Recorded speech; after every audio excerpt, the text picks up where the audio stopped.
So, welcome to Exhibitions in Dialogue, a conversational from V21 Artspace where we unpack some of the projects produced over the years, discussing both the creative and technical thinking behind them. Across the series, we're talking with artists, the curators, the developers, and the collaborators about how digital exhibitions are conceived, designed, and experienced, from questions around spatial storytelling and interface design through to accessibility, archiving, and cultural memory. For this first episode, we're discussing Rooms of Our Own, the Lockdown House, a project taking writings recorded during lockdown, COVID-19, which are explored in a domestic space, isolation and collective experience through a digital navigable house environment. Rather than presenting the project as a conventional exhibition, the experience brought together writing, testimony, audio and archival material within a domestic setting, attempting to make the emotional realities of lockdown feel intimate and immediate. The project was later presented physically at the House of Commons in 2023, opening up wider conversations around how digital experiences can operate within public and cultural contexts. I'm joined today by Claire Cutts, co-founder and creative director at V21 Artspace, and Rana Issa, director of European marketing and one of our software developers involved in realizing the project. So thank you both for joining. Claire, maybe I'll go over to you first and discussing a bit of an introduction as to what the project is. So back in, I think it was the summer of 2022, I received an email from Dr. Ed Downey from the University of Lincoln. And he was just at the beginning stage of exploring how they could take their body of research. And so from writings, as Joe had already described, captured and collected through the initial COVID-19 experience of lockdown. So he had in his head, he wanted to present this as an exhibition. He also wanted to have it, accessible. So in a physical space, putting, sort of writings on a wall in a physical space wouldn't, first of all, it would have been really restrictive to just, whatever that natural audience would have been. And also it might not have been that engaging, sort of just words on a piece of paper on the wall or however, they were going to display it. So he had done some research into virtual exhibitions and had found us. So, he Googled and we came up and had a good look through our collection of exhibitions that we've been working on. And it was a combination of the physically scanned exhibition spaces and a combination of the CGI exhibitions that we'd began producing at the beginning of lockdown ourselves. We went explored a hybrid way of working due to those same restrictions. So really, really, loved our work. So asked if there was a way that we could work together to come up with an idea of how we could display these writings and do them some, interactive justice, so, make them come to life and make it evocative of the kind of experience of being in isolation, and what that could have felt like at the time. So we went back and forth. At one point we were going to create a CGI sort of gallery, and again it would have just been writings on the poetry on the wall. Again, that just didn't seem like it was doing it justice. Accessibility wise, more people could have experienced it, but again, are we really getting the feel of what this was all about? So put my head into it, thought about it for just a few days, and then thought, right, why don't we create a sort of typical suburban house, that was reflective of houses across the UK, and use that as the vessel to display this work in some way. And so once we'd read through, I think that was the first thing that we did. I think we went through some of the content, to really get to grips. And this was with conversations at this point. This is where Lucy Amrick um, came into the situation. So Lucy was the lead on the whole project from the University of Lincoln side. It was Lucy that it was Lucy's idea, and Ed was her colleague, but he's technically minded, so he was the one that went off to see how we could sort of bring this to life. So between us, we sort of worked with Lucy, have a good look through all the content to see what are they focusing on here, and it was all the things that we can remember. Sitting outside, having a glass of wine in the evening, and maybe you might see your neighbor over the fence. Lots of people began to read, generally again themselves. A good book, sat outside. But there are so many things like food banks, leaving food in accessible places, for people because you couldn't go into a traditional food bank. NHS workers coming home and, having to remove their clothes on the doorstep so they didn't, bring, clothing from the hospital into the house. Poetry, beautiful bits of poetry that were, thought up while sitting, thinking about, what's happening in the world. But all of these things were, how are we going to display them? So we took the house and we thought, right, what do you get in a house? So we basically populated the house with little objects and items that you could click on and interact with. When you interacted with them, it would you would put a pop-up of that particular emotion or feeling or writing from a contributor. You could engage with that. Rana, so from your side, on the project, so what stood out technically or conceptually, when you first encountered the material? Well, first of all, I really connected to the project because it all reminded us of the difficulties or certain aspects that were written in the text of the writers. So that's the not technical thing. The second thing was to imagine with Claire and with Lake, how would we place it, the material? How do we make it? How do we express it to people so they connect and they find it like a lively experience, very interactive, very immersive in this sense. So we went through it a few times. We had to adjust few things, but and of course we had our framework. We just needed to improve certain things to accommodate the new aspects of interactivity in that sense.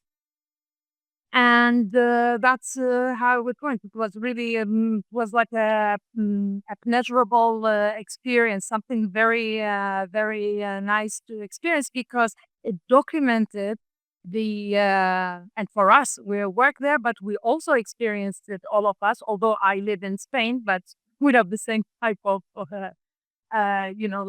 staying at home, and yeah. So that was it. You'll also see, so we really did put our head into the objects in the house. I think this bit was really important to just make people go, I didn't know that was going to do that. So for example, there was some sort of poetry that was around recipes, but they weren't traditional recipes as in, how to make soup. But they were recipes about how to navigate through this particular time period. But we thought, right, how can we represent those recipes? So these were in video form, but we put a microwave in the kitchen and you could press the start button on the microwave and the screen, the door of the microwave turned into a video screen, and that's where the recipes were displayed. Little touches like that. In the living room, on the sofa, there was a strewn mobile phone with the screen. You could just make out on the screen a BBC news bulletin, the daily report from Boris Johnson at a particular time of day that's on the screen of the phone. And wherever there's an object like a laptop, an iPad, a phone laying around, if you look closely, every one of them had something significant. Or you could click on a phone and there might be a blog on that phone screen. You click on it and it would take you through to Mum's Net, or some other sort of blog where women were sharing their experiences.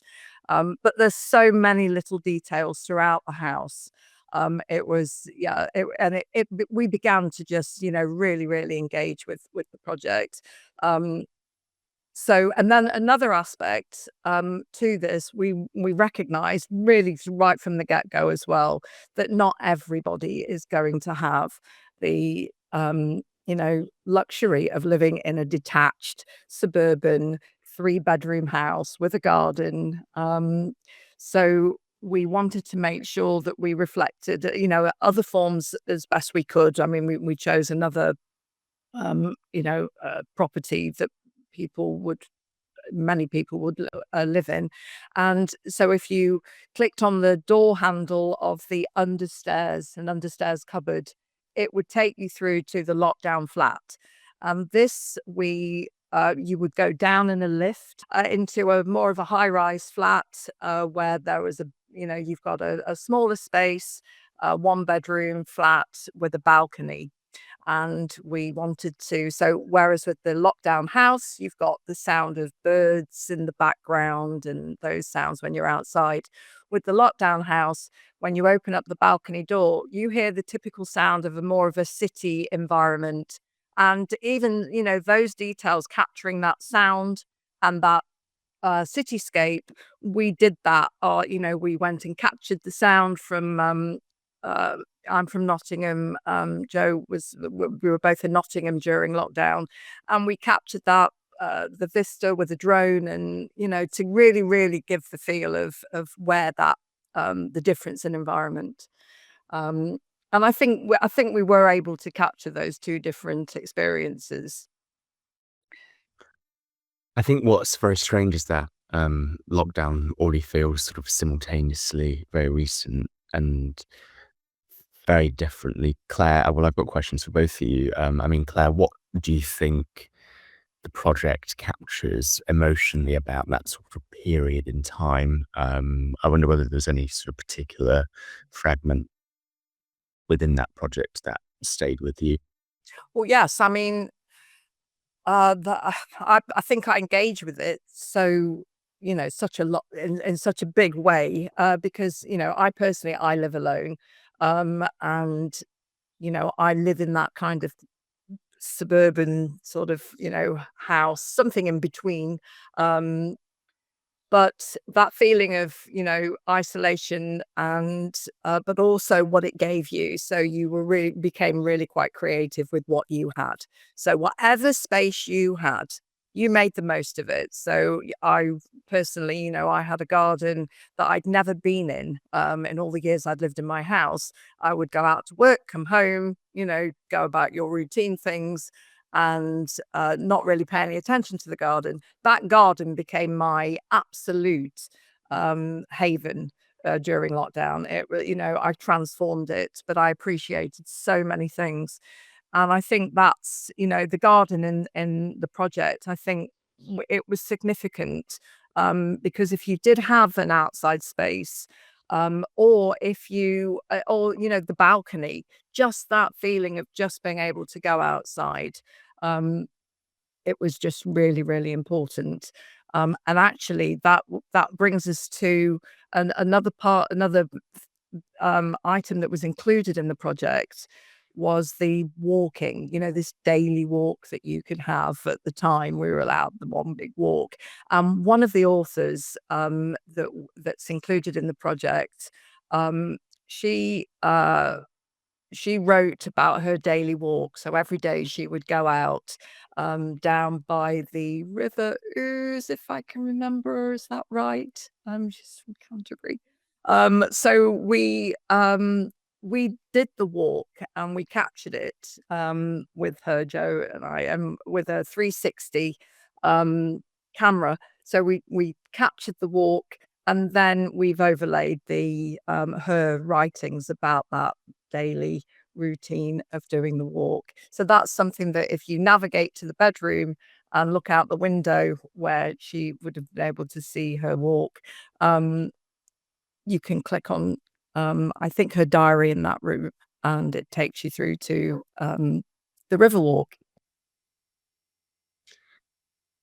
Thanks, Claire. I mean, and Rana, I think one thing we've discussed previously is the idea that imagination or digital space can actually make academic or documentary material feel, much closer. I guess a question I have for you, and it's maybe more on your opinion, do you think digital environments can sometimes create intimacy in a way a physical exhibition can't? Yeah, I think so. And I think what digital art is, you can share it in different from different places. So where I live is a small town. The other day I was at the Boston Museum and I saw that accessing that museum is not so easy.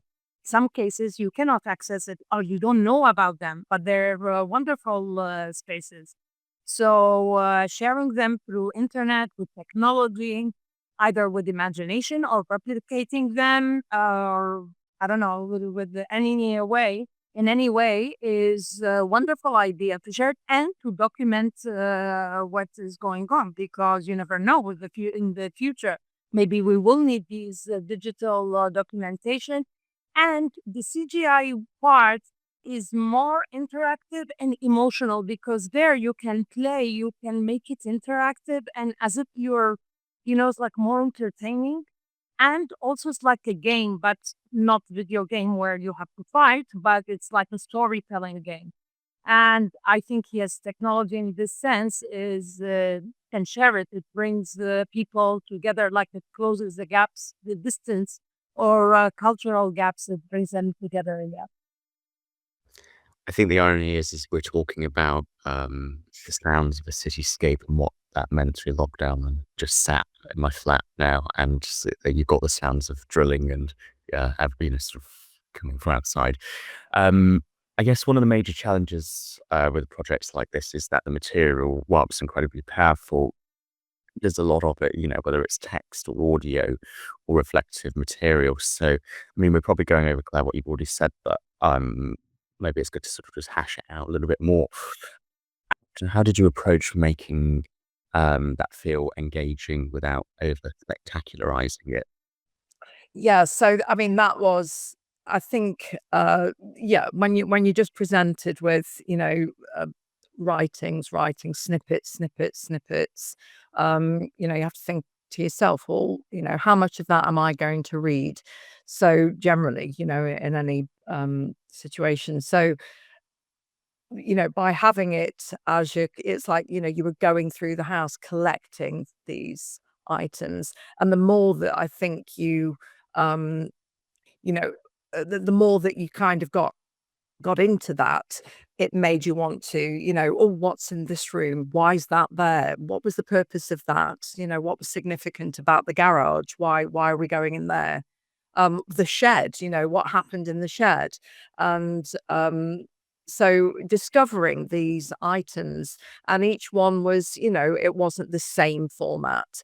Everything wasn't just delivered in the same, sort of in the same way. So we, layered in video, sort of interviews. So there are lots of interviews dispersed amongst the content. So yeah, I mean, obviously, when we received it all in, I think, in quite a big, sort of, I don't want to say dump, but that's how we receive items.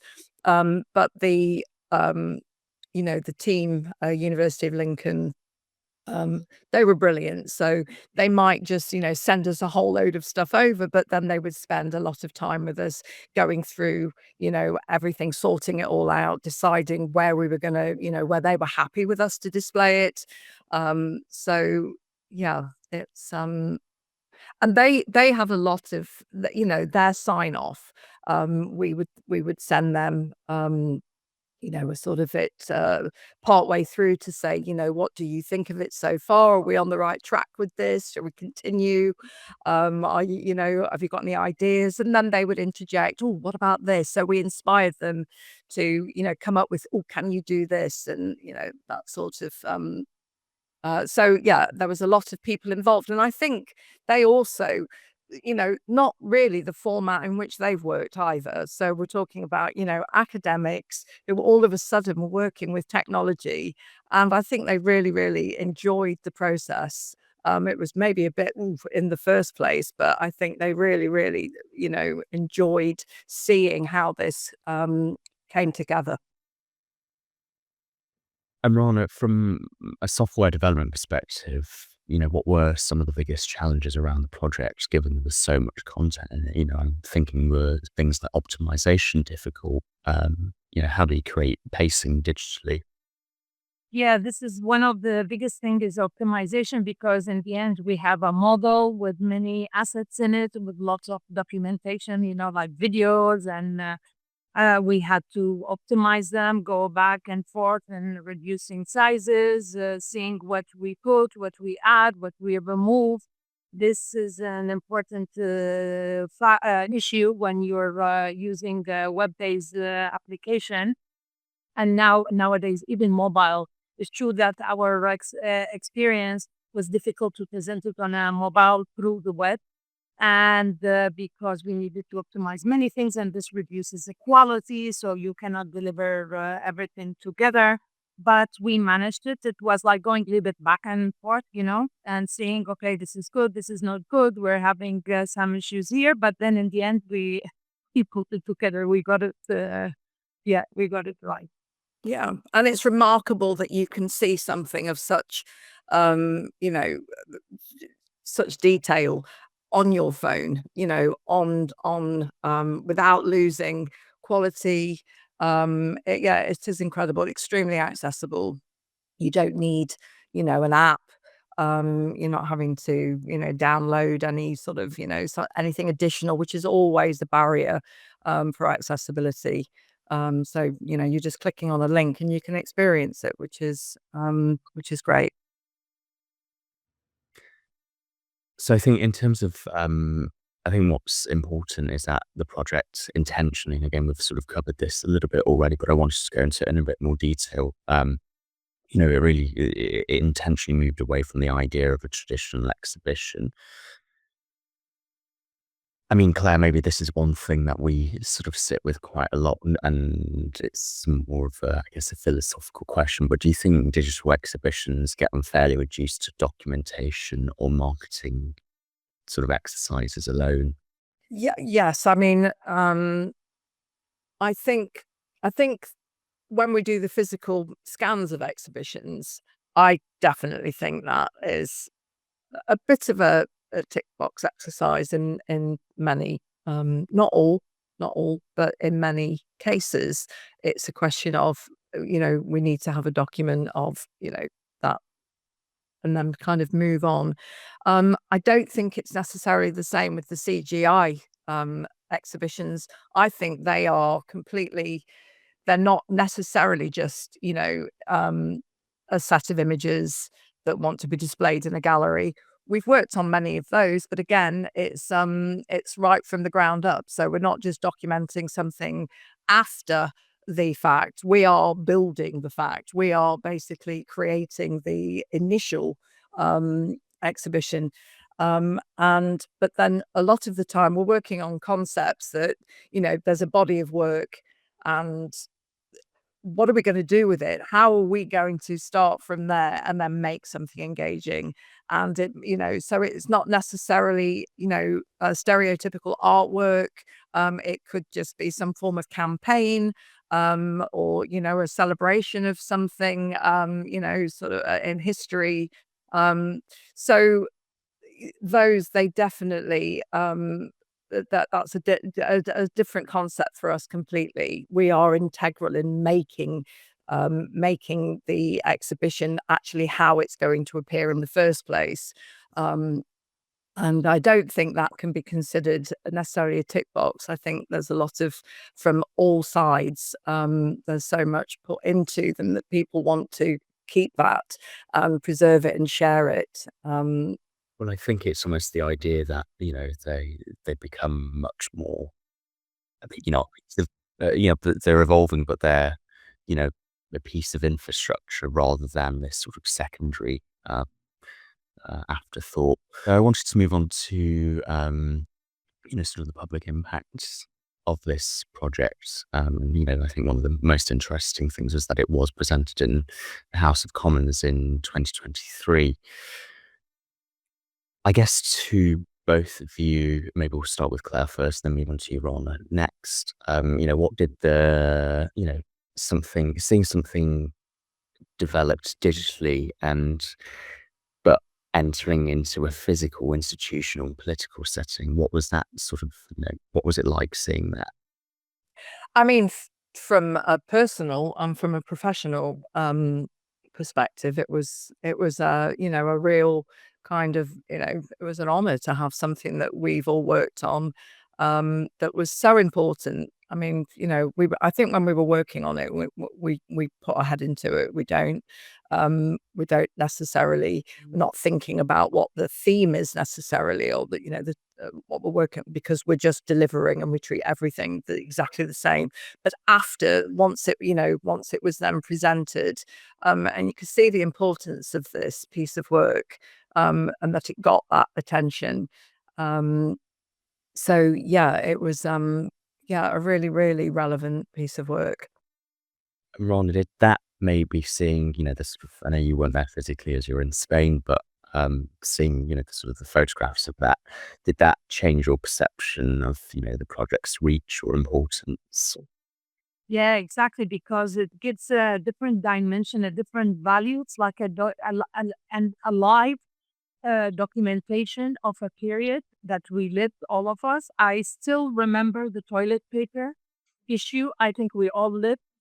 And also there was one of the blogs, a lady, and I really connected to her because my daughter was at home. You had to entertain her, and then you had to take turns to work and entertain. And another thing, to go to the supermarket, buying some food or whatever. And I remember one of them saying that she bought a plant and she felt guilty in case the police would stop her, but she really needed something green at home. And so this is a documentation of a period of us living that time. We had lots of fear. Now, retrospectively, it is very important to encapsulate it in an entertaining and very expressive. It's not like 2D. You live the experience in that house and flat, and you feel it with your own skin, like within you. So, yes. And the beauty of using technology in documenting and storytelling a period of time, as well as making it accessible, friendly, and entertaining. That is the beauty of, I think, the use of technology in this now. Yeah, and actually adding to that, we did actually add, so to make it, to make the walls come to life in the house. So, you go into somebody's home and they've got, normally sort of pictures on the wall, and or, so we suggested to Lucy, would you be able to reach out and ask people if they did any paintings or drawings during that period of time? And they sent us in then. I think they ran a competition. Um, and we put the work on the walls of the house. So it looked organically like those pictures belonged in that house. And it really gave it like a lovely dimension of color, and, and a bit of reality that you would find in people's homes. I think in terms of maybe to sort of wrap up in terms of like looking forwards, and we wonder whether this has maybe changed the way that we think about sort of, working on our projects. And Claire, maybe I'll start with you first. Do you think audiences are becoming more open to emotionally digital led experiences? I think there'll always be some people that just don't want to, experience exhibitions in that format. I think that possibly won't change either. That's just, a particular mindset. But I think it's, digital. It's just so part and parcel of how we are now, that it's, and especially if you're storytelling. If you're storytelling and it's been brought through, from start to finish in a digital realm, and you're crossing those boundaries of taking something that was possibly physical, but it might have been digital in the first place. So you might have been writing a blog. It started off digitally. It's going to, end up digitally. But I think that, we're all digital now. So it seems that it has its place, definitely. And as long as you don't make it too, what's the word, bells and whistles, very old phrase, but if you don't make it too complicated, and that's what we really, really try, and you just want to sort of follow your nose, go at your pace, do things in your time, go away, come back to something. As long as it's still delivered in that kind of accessible way, it's definitely I got its think place.